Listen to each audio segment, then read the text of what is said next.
Hi guys! Naghimo ko karon og salad og sashimi, tuna and salmon. Then mo na siya, gibutan lang ako siya avocado, feta cheese, and then ang akong tig 100 grams na tuna and salmon. Then ako na siyang gi-slice. Sa tadan! Mo na siya, guwapa ka siyang face.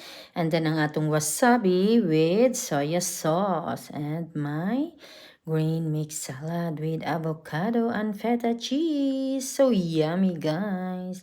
And then olive oil and balsamic, salt and pepper. Mao lang na siya ang ako ang gisagol. Then karon ato nang tilawan ang ato ang salmon and tuna sashimi.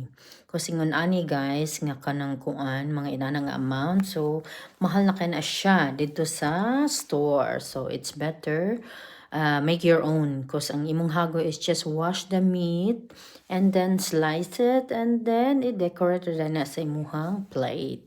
So gitatalawan na nato so lami education. Then karon na nga to ang salad.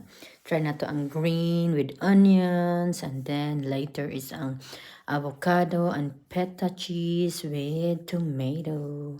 So that's all guys. Kung wala pa mo'y nakitaan kung unsa inyuhang ipaniudto or panihapon. Thanks for watching. Bye!